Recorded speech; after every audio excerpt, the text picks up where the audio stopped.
Bismillahirrahmanirrahim. Assalamualaikum warahmatullahi wabarakatuh.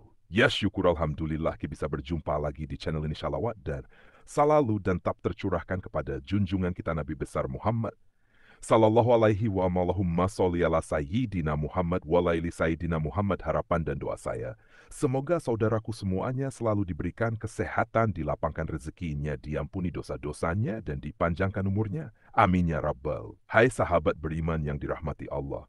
Mungkin kita semuanya pernah bertanya kepada diri sendiri, mengapa hidup kita seolah susah? Rezeki terasa sangat jauh. Hai kesusahan demi kesusahan, datang silih berganti, seolah hidup ini tidak berpihak pada kita. Hai sedangkan kalau kita memandang orang lain, seolah hidupnya mudah, rezekinya terlihat lancar, hidupnya pun terlihat bahagia. Lalu muncullah rasa iri yang dibarengi dengan pemikiran negatif, sehingga kita memandang curiga kepada orang lain tersebut, dengan beranggapan jangan-jangan uang yang dihasilkan dari hasil korupsi, jangan-jangan dia dapat uang dari hasil menipu orang lain. Atau jangan-jangan dia malah bersekutu dengan jin pesugihan dan masih banyak yang lainnya. Hilangkan sifat iri dalam diri, dan mari sama-sama kita mengoreksi diri masing-masing untuk mengetahui apakah kesusahan demi kesuksesan yang datang kepada kita, termasuk kurang lancarnya rezeki yang datang kepada kita karena ulah kita sendiri manusia. Hai, padahal kita tahu Allah Subhanahu wa Ta'ala tidak akan menganiaya hambanya. Ya Allah Subhanahu wa Ta'ala senantiasa mempermudah jalan hambanya. Hai, tapi kenapa masih saja seolah rezeki sulit datang kepada kita? Hai sahabat beriman yang dirahmati Allah, perhatikan 9 hal yang akan saya sampaikan.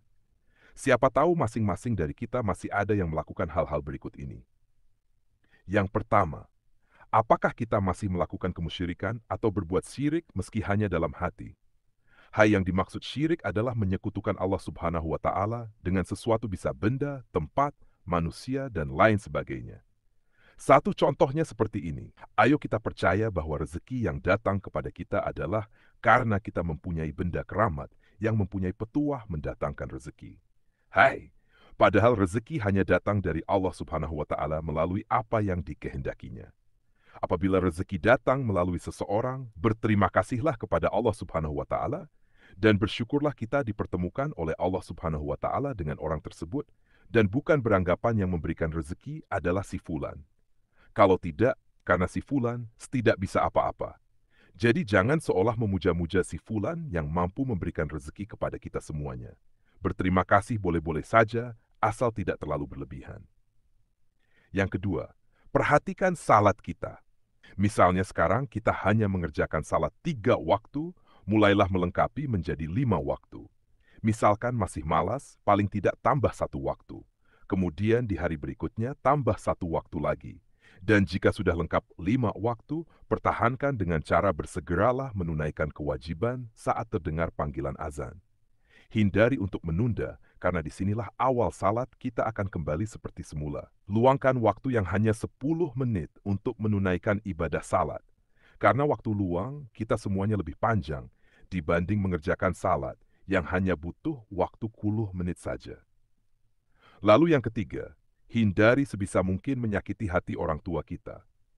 Hai, apabila kita pernah berbuat salah atau mengucapkan perkataan yang menyakiti orang tua, mulai sekarang bangunlah dan meminta maaf kepada kedua orang tua kita.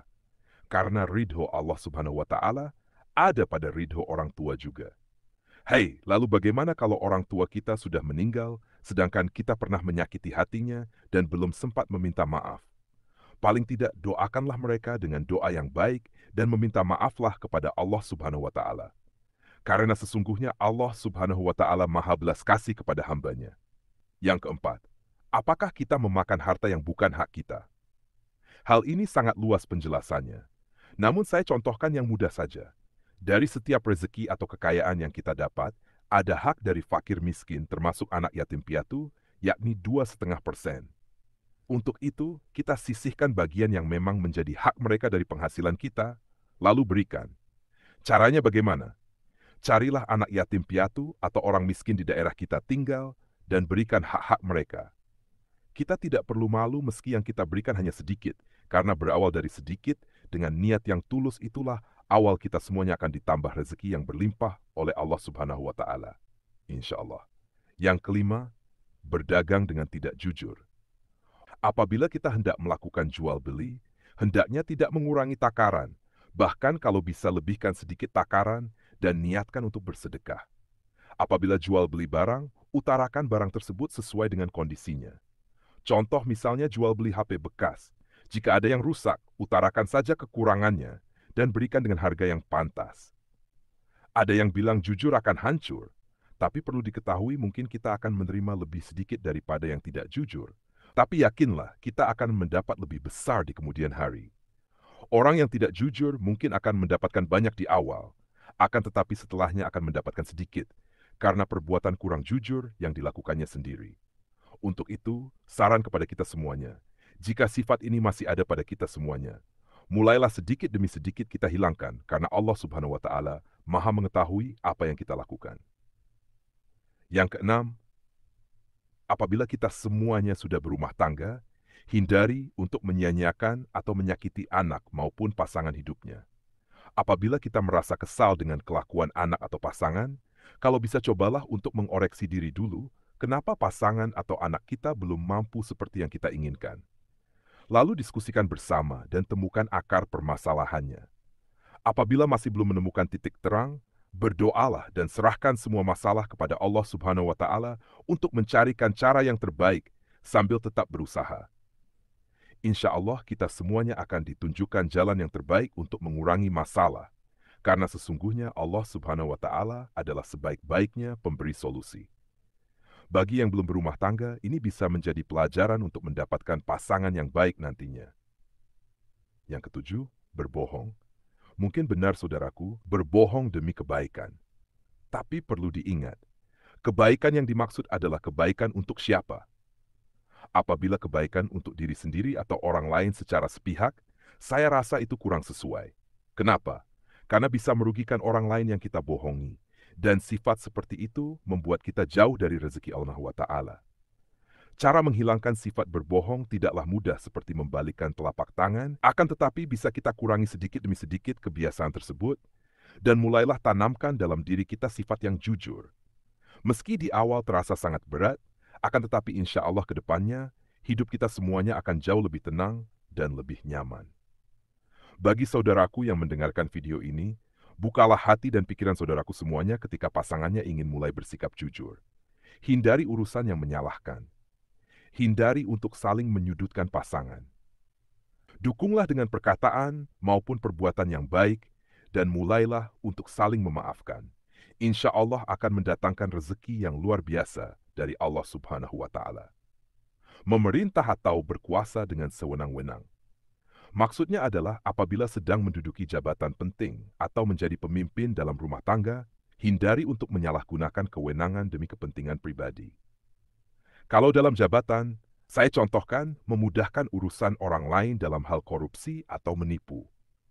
Seperti yang sudah saya katakan di awal, mungkin akan mendapatkan harta kekayaan yang banyak, akan tetapi pada akhirnya akan menyebabkan banyak masalah, baik dalam rumah tangga maupun dalam hal kesehatan. Dan bagi para pemimpin rumah tangga, hindari menyalahgunakan kewenangan dalam keluarga. Hai, misalnya adalah menjadikan pasangan atau anak layaknya pembantu rumah tangga. Hai, perlu diketahui pasangan maupun anak adalah partner dalam mengarungi samudera kehidupan. Untuk itu, libatkanlah mereka dalam memberikan pendapat selama pendapat itu baik dan tidak merugikan orang lain. Hai, penyebab rezeki kurang lancar yang terakhir adalah pelit dalam mengeluarkan zakat atau bersedekah. Sifat ini bisa memicu kerejekian kita semuanya menjadi sulit. Di dalam hal ini saya mengatakan hukum alam itu berlaku. Maksudnya adalah apabila kita mempersulit mengeluarkan sedekah yang menjadi hak mereka, maka Allah Subhanahu wa Ta'ala pun akan mempersulit rezeki yang akan datang kepada kita. Mungkin ada yang bertanya, katanya Allah Subhanahu wa Ta'ala sangat luas memberikan rezeki. Kenapa kita dipersulit untuk mendapatkan rezekinya? Hai, sebelum bertanya seperti itu, saya minta untuk tanyakan pada diri saudaraku semuanya. Hai, karena Allah Subhanahu wa Ta'ala berdasarkan prasangka dari hambanya. Hai, jika hambanya mempermudah urusan orang lain dalam hal kebaikan, insya Allah, Allah Subhanahu wa Ta'ala pun akan mempermudah hambanya keluar dari segala kesulitan. Ada pepatah yang mengatakan, apa yang kita tanam, itulah yang akan kita tuai. Sahabat beriman yang dirahmati Allah, Itulah 9 penyebab utama kenapa seolah rezeki sangat sulit datang kepada kita. Hai, untuk itu bagi saudaraku semuanya yang mendengarkan video ini, mulai sekarang dan seterusnya, hindari dan tinggalkan sebisa mungkin 9 hal-hal tersebut, dan mulailah menanamkan kebaikan untuk menuai kebaikan pula. Wallahualam bishawab. Demikian yang bisa saya bagikan, semoga bermanfaat untuk kita semua. Assalamualaikum warahmatullahi wabarakatuh.